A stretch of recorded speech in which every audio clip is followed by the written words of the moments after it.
Welcome to the press conference of 7th meeting of the Governing Council of NITI Aayog. Thank you for coming on a Sunday evening. And let's try to keep it short and sweet. First of all, I would like to welcome the almost entire NITI Aayog is here right now. And we welcome Vice Chairman, Mr. Suman Bery, CEO, Mr. Parameswaran, Member NITI, Dr. V.K. Paul, Dr. Ramesh Chand, and Dr. Saraswati, and Member NITI, Mr. Ramesh Chand.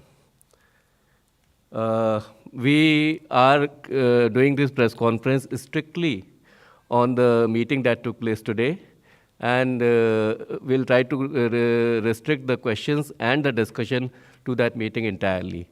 Let's try to wind up quite quickly so that it's already late. And first I will invite the Vice Chairman to give the opening remarks. After that, we'll throw the house open for questions. Thank you so much. Thank you, and let me repeat my thanks to members of the press for being here shortly before filing deadline on a Sunday evening. So, as you probably know, earlier today at Rashtrapati Bhavan, we had the 7th meeting of NITI Aayog's Governing Council. And I'm the Vice Chairman, as you know, the Honorable Prime Minister is the Chairman of NITI Aayog. The Governing Council consists of a small number of union ministers, ex officio, but also the chief ministers of all states and lieutenant governors of UTs. This is the 7th meeting, but it was the first meeting in person since 2019.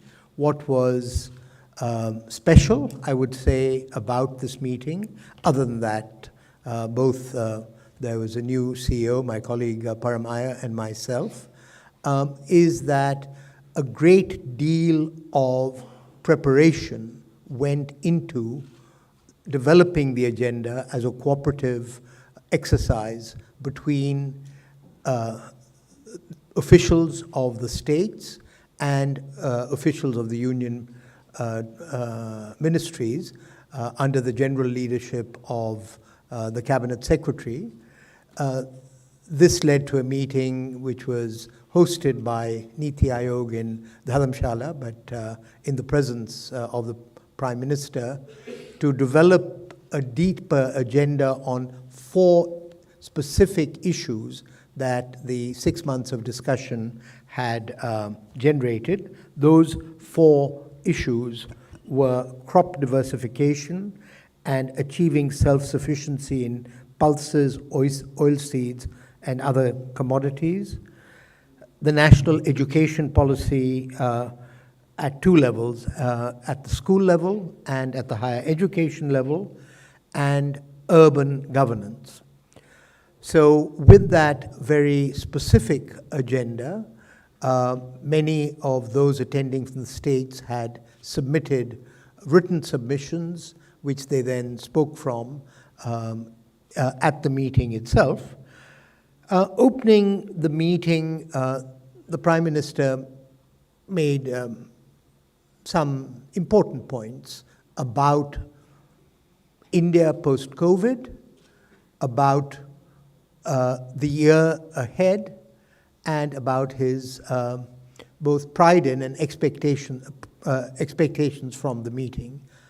He noted that the way in which the center and the states had cooperated through COVID and the decisions that had been made by Team India, which is the way he likes to characterize the center and the states working together, had resulted in India emerging as with great respect, that we had found our own path, and countries were looking to India based on its experience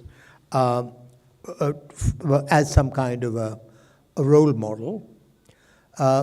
He also noted the fact that 2023 was going to be the year of the G20 for India, but also a year when India was going to still be a member of the Security Council and take over the chairmanship of the Shanghai Cooperation Organization. But that's for the near term, but his real challenge or request to those assembled was to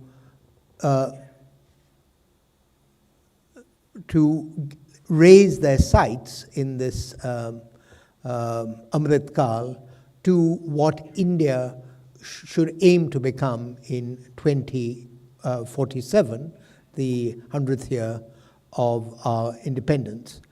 I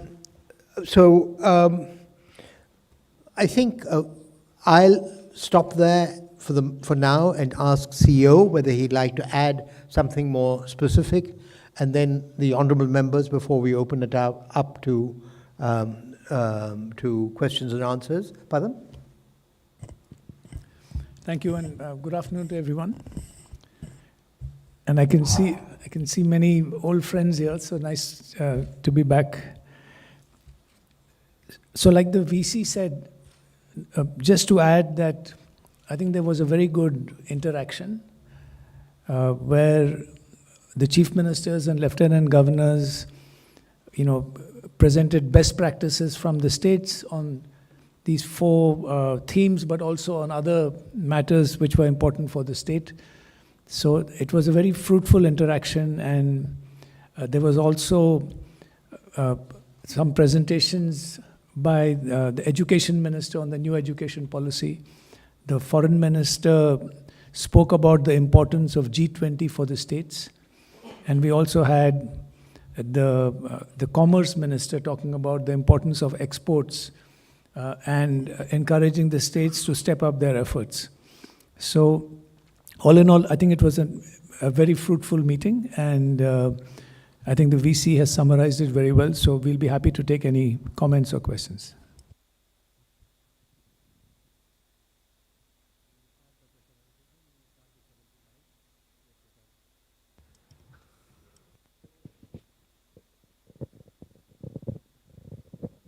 Sir, Prashant Sahu from Financial Express. So if you could summarize the action points on crop diversification and self-sufficiency in edible oils and pulses, and what is the feedback from the states that presented in the meeting? I would note that was probably the most extensively discussed point of the 4 points, but let me ask my very experienced colleague, Ramesh Chand, if he would wish to respond.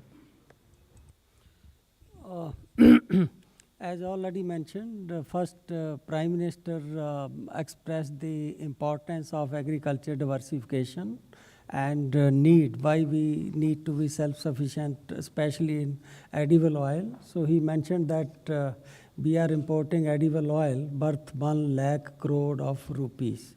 And we are meeting nearly half of our total demand of edible oil from import. Then state after state, almost every state shared their experience that how they are moving in the direction of diversification, how they are diversifying, especially those states where there is some sort of stress on natural resources, stress on water. So Punjab, Haryana, so like that, the states shared their experience in terms of what kind of incentive they are giving to farmer to shift the cropping pattern. Couple of states, they came out with exact numbers that they are giving 8,000, 5,000, like that. Then right from Andhra Pradesh up to West Bengal, they told about whatever achievement they are making in increasing production of some of them in pulses, some of them in edible oils. And also states made suggestions that if they are helped in a particular way, they can go for diversification in a very, much faster manners. So I can't go state by state. I have written what Rajasthan said and what others said. But overall impression was that states were quite cooperative. And they are already working in this direction, both for diversification and also for achieving this self-sufficiency. And both may not be synonyms, but everybody expressed that they are working in this direction. Just a second. Pardon? Sir, any intervention required from the central government in this regard?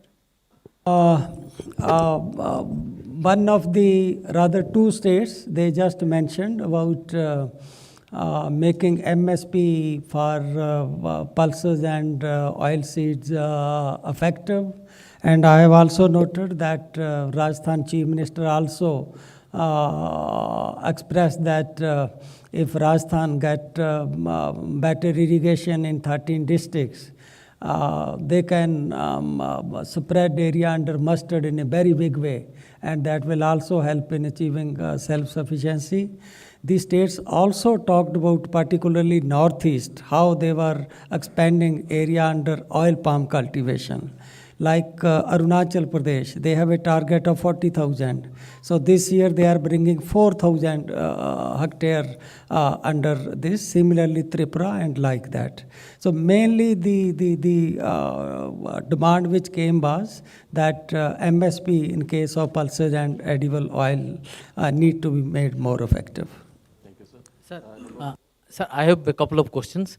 Number one, because what we see from the agenda that it was proposed that this pulses you want to increase up to certain number like 510 lakh ton, something like that, and also for edible oil there's about 40% increase that that is the target. So that's also much less than what we actually require. That's number one. And number 2 point, sir, you talked about diversification of crops, but the same year, this year, because of wheat and rice problem, our secretary, our ministers, they are asking states to grow more wheat and rice. That's quite, contrast to what the government policy is. So a clarity on that. And the last question, sir, you talked about cooperative federalism. I think Naveen Patnaik had raised this question. If there is a problem between center and states, NITI Aayog should be the ombudsman. Can you just, give a comment on that?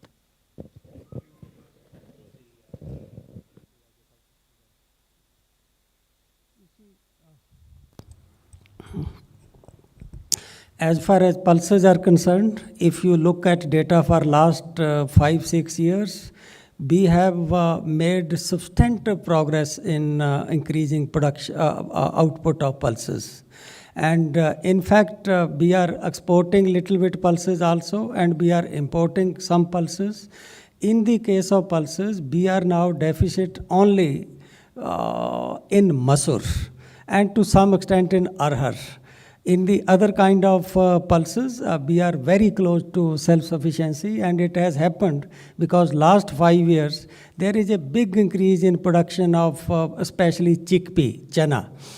So in case of pulses, our import dependence is now less than 7-8%. But in case of edible oil, the import dependence is still almost 50%.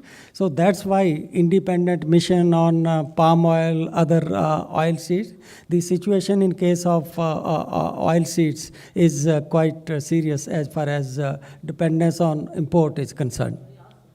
I'm coming to that. You just asked that if that is the case, then why government, some official made statement about increasing area under beet and rice.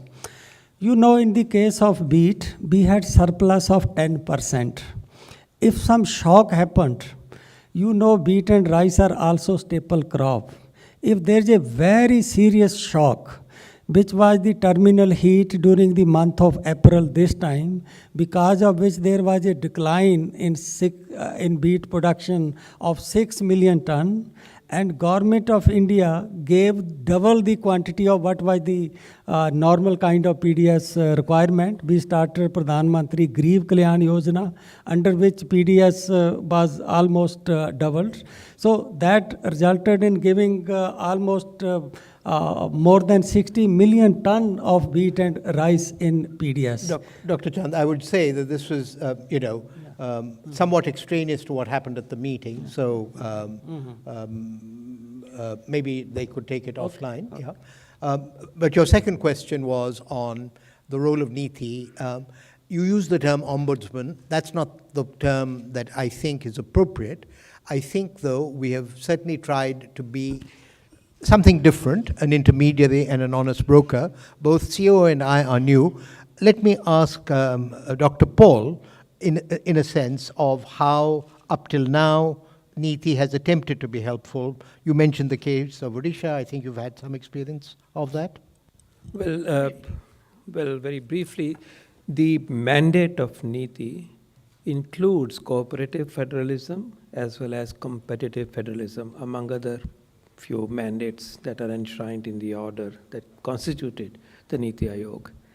In terms of cooperative federalism, NITI has been involved in a constant and systematic engagement with the state governments. We visualize this, the state governments visualize NITI as a friend of the state in the union government system. They take part in discussions.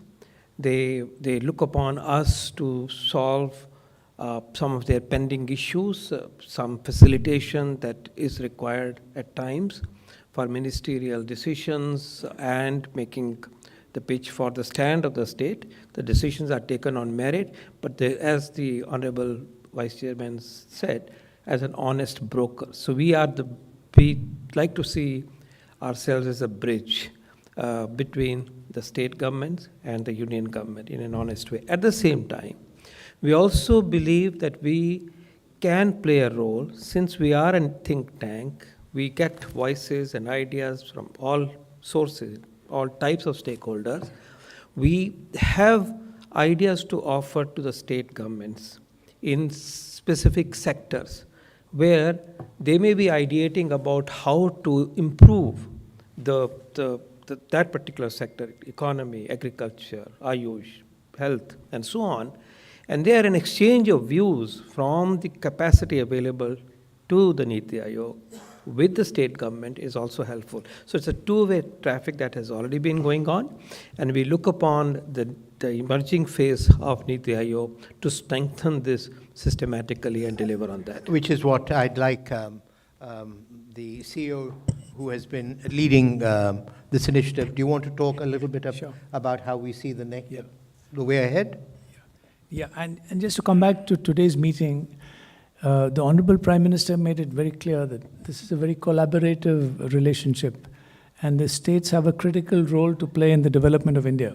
And so on that basis, we are now, and this was again, the theme of today's meeting is the collaborative federalism, and how the states can contribute and how we can collaborate with them in taking the inclusive growth agenda forward. And so in NITI now, we are, the outreach to states, which was, as Dr. Paul mentioned, which has been going on for a long time, the role of an honest broker. So now we are continuing to work with the states to see how we can partner with them and collaborate further on their vision for India, and which is basically about inclusive growth. So they need to help them with capacity building, initially envisioning their future goal, how we can work with them to strengthen their capacity. And so I think this collaborative exercise is moving forward. So I think that's important to note. Sir, Meenakshi Bhattacharya, Sanmarg Hindi daily newspaper.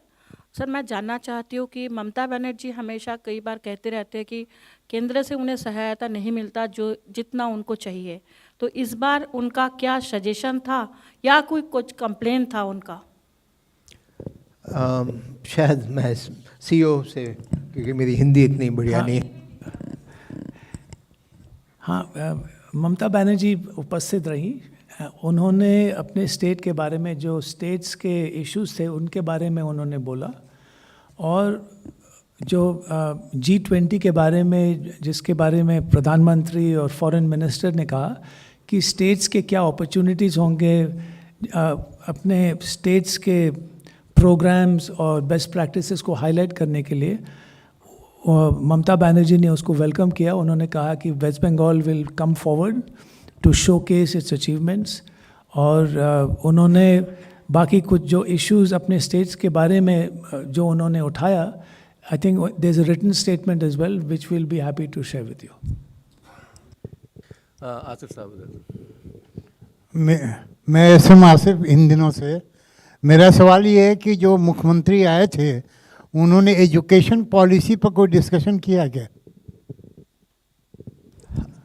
क्या तो था। I'll just start and then Honorable VC can please add. I think अगर एक चीज़ जिसके ऊपर पूरी consensus और ज़ोरदार कंसेंसस है वो ये नेशनल एजुकेशन पॉलिसी की जो इम्प्लीमेंटेशन है, strong consensus, and Chief Minister after Chief Minister highlighted the steps they have taken. And I think this has come out very strongly. NEP had बहुत अच्छा मंथन पहले भी हुआ, उसके बाद भी हुआ, और उसका रिज़ल्ट ये है कि सारा देश इस पॉलिसी के अराउंड एक्शन भी ले रहा है और एक तरफ से बढ़ रहा है। मैं अपने सामने देख रहा हूँ जैसे मध्य प्रदेश ने 8000 आंगनबाड़ी सेंटर्स को कोलोकेटेड स्कूल के साथ कोलोकेशन करके आगे मुद्दा बढ़ाया है। अगर उत्तर प्रदेश देखता हूँ तो वहाँ अभ्युदय योजना के अंतर्गत 5000 मॉडल स्कूल दिए जा रहे हैं। J&K में टैबलेट्स दिए जा रहे हैं। हरियाणा में बैग फ्री स्कूल्स की परिकल्पना की। नागालैंड में लाइट हाउस स्कूल। कहने का मतलब यह है कि this was something very strong, very heartening, and I think this will be very transformative, truly transformative for India going forward. CO से बुलाने से पहले मैं ये भी कहना चाहूँगा कि it was very clear that honourable prime minister believed that this was indeed central to his aspirations and vision for the country, and to the point where he said that, look, this is something that needs to be monitored literally every month by each chief minister. And he also called upon the Honorable Education Minister, Shri Dharmendra Pradhan, to intervene in the meeting. As somebody who was fairly new to these discussions, what interested me was, of course, states where the agenda was substantially on elementary education, and states where the agenda was much more on higher education, because the agenda distinguished between school education and higher education. But let me hand over to CEO if you wanted to add anything on this. Yeah. We'll take a very few questions now. Next question is from there, then 122, then 2 questions from back there, and after that we'll take a call. Sir, Tarun Sharma from Z Business. Sir, I just want to know, any particular target have you set for the edible oil production in India for next 5 years? Secondly, and which is the most appropriate crop which will give the good result in that country? I would say that this is really somewhat extraneous to the discussion that took place. It's for the Agriculture Ministry to set a target. That certainly was not the framework within which the discussion came. Unless, Ramesh ji, do you want to? मैं briefly ये कहूँगा कि ministry of agriculture ने oil seed mission में ये बनाया है कि अगले 5 साल में और अगले 10 साल में हम इंपोर्ट डिपेंडेंस हाफ जो 50% है उसको 25% से नीचे ले आएंगे। लेकिन ये मीटिंग में स्पेसिफिक नंबर नहीं डिस्कस हुए, लेकिन मिनिस्ट्री ने अपना जो है प्लान ये बनाया हुआ है। 122. Sir, I have 2 questions. One is that, as we understand, some states have raised the issue of increasing the state share in central taxes and extension of GST compensation issues. So was there any response from the Prime Minister or central side? And number two, sir, was there any discussion on freebies, the culture of freebies? The answer to the second was no, and the answer to the first was I didn't hear much discussion because I would say that states were very disciplined to stick to the agenda, and I think the meeting gained from the fact that 6 months of preparation went into the agenda. But on the first point, I would say such discussion as there was of timely release of funds rather than asking for more. Sio? No, I agree. I think that, there were general discussions on resources and so on, but they stuck to the agenda. And I think the spirit was more of, focusing on the 4 themes which were set as the agenda. So these issues really didn't come up. Yeah, 46. Sir मैं रविकांत हूँ ABP news से। तेलंगाना के जो chief minister हैं उन्होंने पत्र लिख करके बहिष्कार किया था, तो क्या आज तेलंगाना पर कोई बातचीत हुई है और जो मुद्दे उन्होंने उठाए थे उसको एड्रेस किया गया है? Sir, just to inform you that yesterday there was a clarification issued. तो आपको जानकारी होगी कि कल नीति आयोग ने एक प्रेस स्टेटमेंट जारी किया था which was put out on PIB. So that explains the response. I think that response is adequate. और आज मीटिंग में तेलंगाना के बारे में there was no discussion. Bihar के चीफ मिनिस्टर was unwell, इसलिए उन्होंने participate नहीं किया.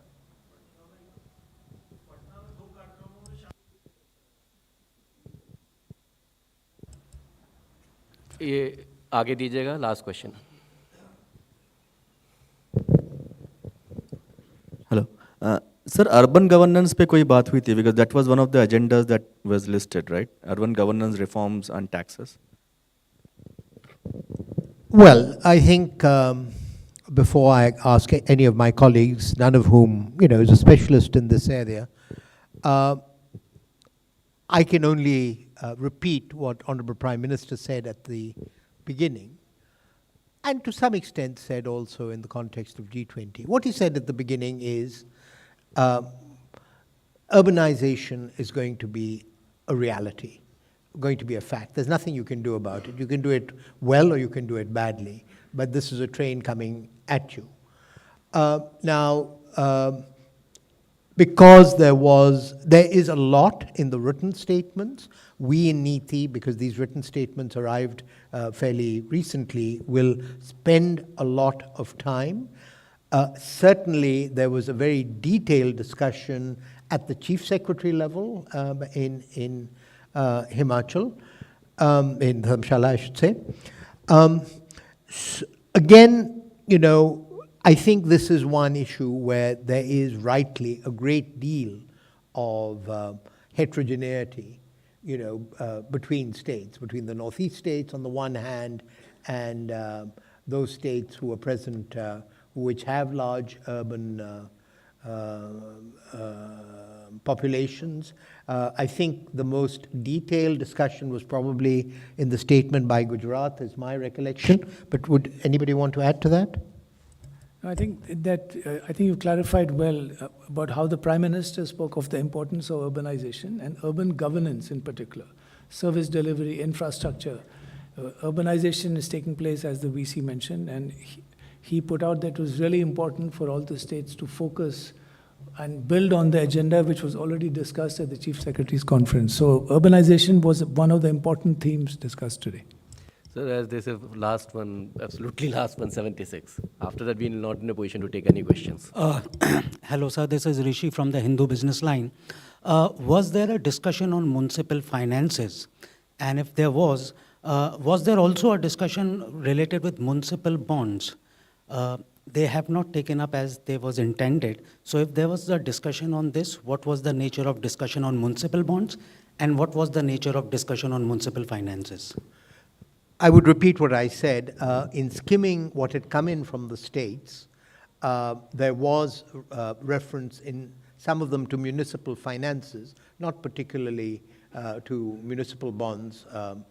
I'm trying to recall at Dharamshala, there was some discussion of, of